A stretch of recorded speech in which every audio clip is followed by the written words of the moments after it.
नहीं दिखाई पड़ेगा। भाई क्यों नहीं करना चाहती है केंद्र की सरकार? केंद्र की सरकार क्यों नहीं? उसका समय समय पर ओबीसी अब जब एकजुट हुआ है तो निश्चित तौर पर आगे विषयों जो भी विषय आएगा उनका हक अधिकार उनको मिलेगा।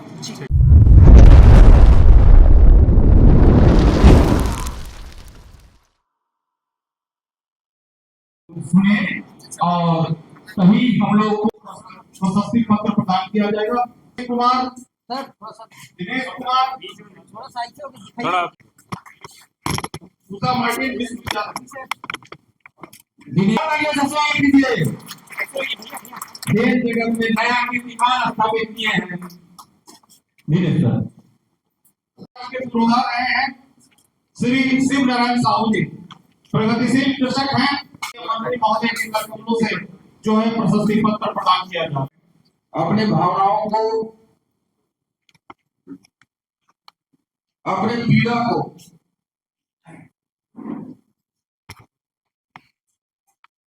विभिन्न कार्यक्रमों में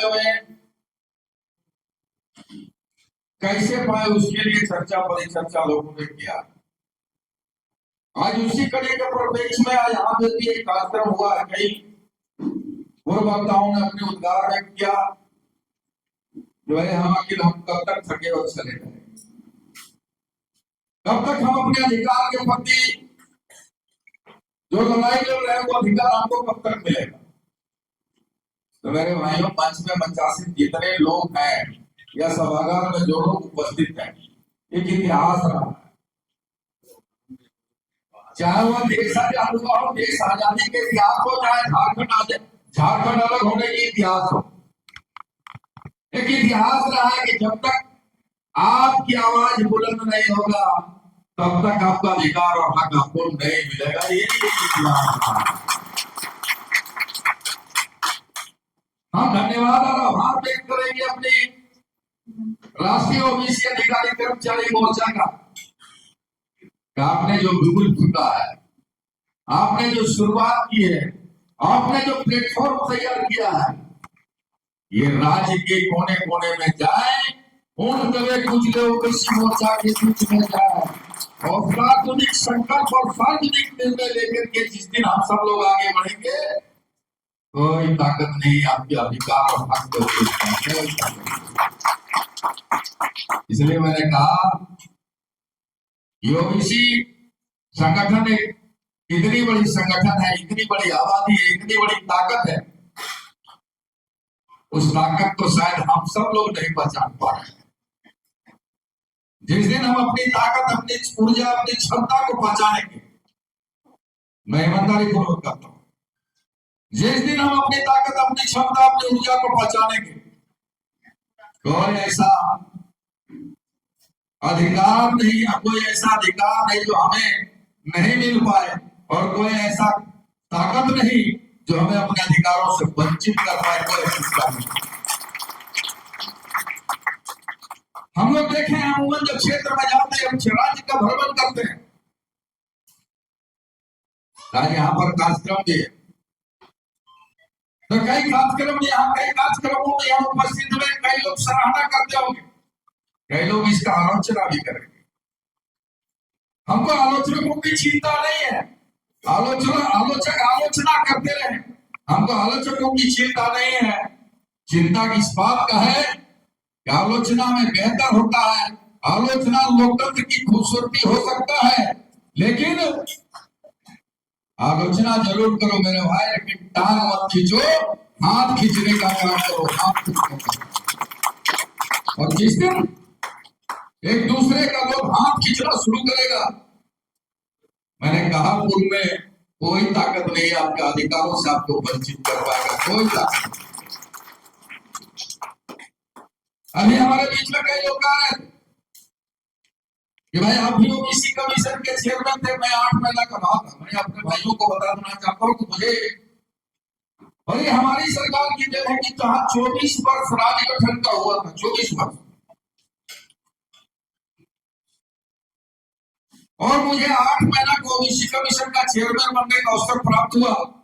उसके पहले न्यायिक व्यवस्था में था, जुडिशियली जो रिटायर व्यक्ति, चाहे वो हाईकोर्ट के जज या सुप्रीम कोर्ट के रिटायर जज हुआ करते थे, सिविलियन में 24 साल के बाद मुझे पहली बार हेमंत बाबू की सरकार ने उस पद को ग्रहण करने का हमने जिम्मा दिया। और जब मैं जाकर के वहां उन विषयों को देखा, नाम क्या है? नाम है ओबीसी कमीशन। नाम था कि भाई ओबीसी कमीशन, पिछड़ा वर्ग आयोग।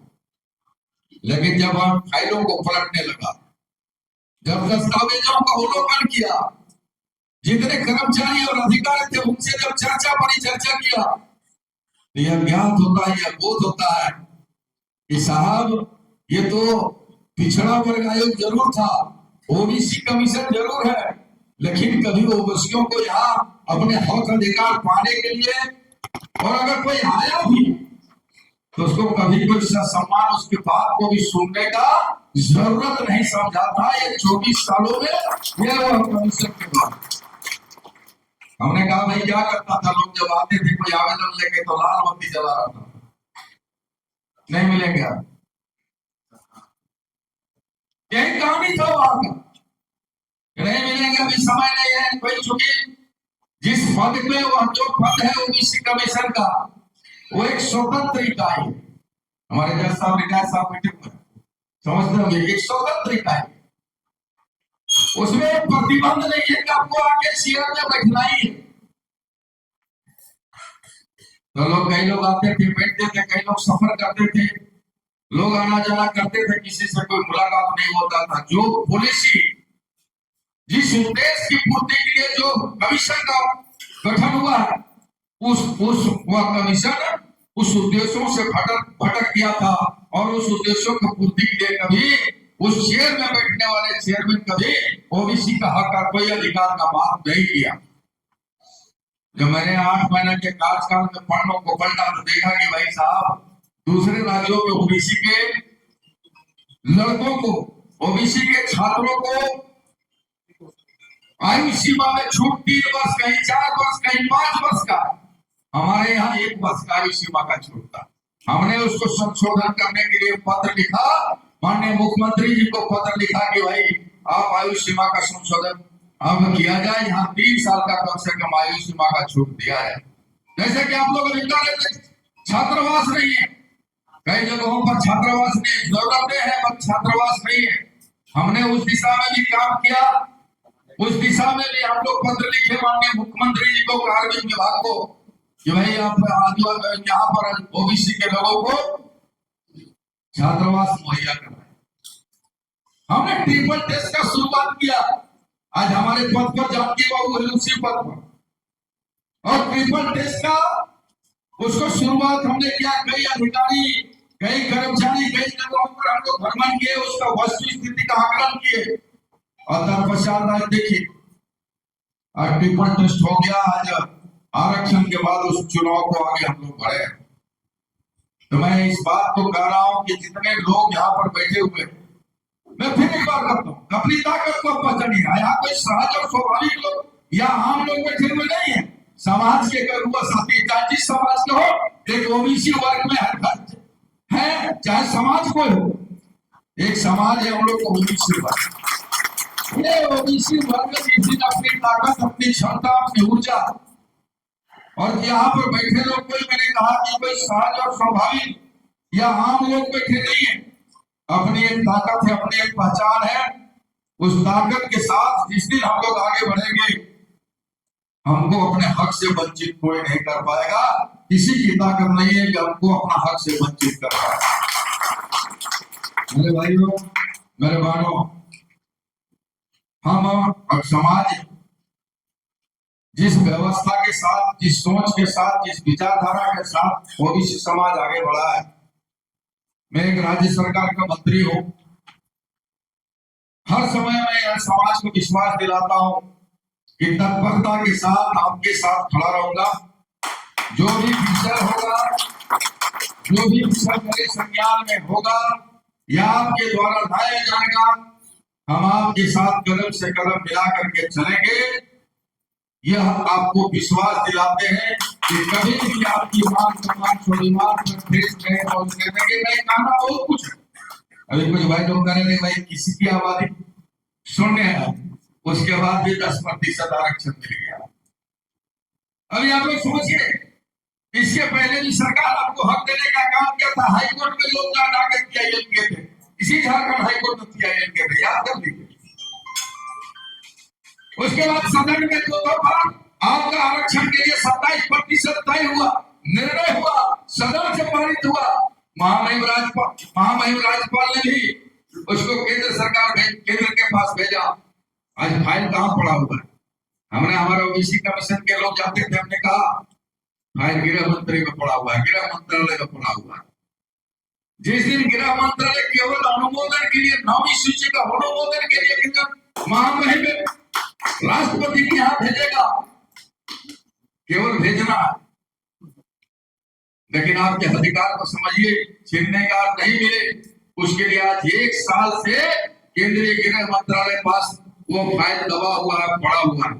जब हम ये चुनाव से पहले, जब हम ओबीसी कमीशन के चेयरमैन थे, तो हमने कहा था लोगों को एक बार जाइए, डेलीगेशन जाइए गृह मंत्रालय पर। और आज भी हम कहते हैं एक बार गृह मंत्रालय पर डेलीगेशन जाइए और कहिए कि भाई हमारी फाइल को अनुमोदन के लिए आप राष्ट्रपति के यहाँ भेजो। और हमें विश्वास है जिस दिन राष्ट्रपति के यहाँ जाएगा, महामहिम राष्ट्रपति के यहाँ, उस दिन वो 27% का आरक्षण निश्चित तौर पर। कई विषय कहना है, कई विषय को खुले जुबान से कहा जा सकता है, कई विषय को एहसास और समझने की जरूरत है। आप तमाम लोग समझदार हैं और अपनी ताकत है, अपनी ऊर्जा है, सब लोग एक समाज के अगुआ लोग हैं। बस इतना कहेंगे, हम लोग बोले कम, काम करे ज्यादा। इस विषय पर आलोचकों पर हम विश्वास नहीं करेंगे, आलोचकों का हम भरोसा नहीं करेंगे। हम क्या करेंगे, उस पर ज्यादा शक्ति लगाएंगे, उस पर ज्यादा ऊर्जा झोंकेंगे, उस पर ज्यादा ताकत लगाएंगे। हम आलोचना और आलोचकों के पीछे नहीं जाए। हम अपनी ताकत, अपनी ऊर्जा, अपनी संपूर्ण ताकत हम अपने अधिकार को पाने के लिए लगाएं। इन्हीं बातों के साथ पुनः एक बार आप सबको ढेर सारी शुभकामनाएं देते हैं।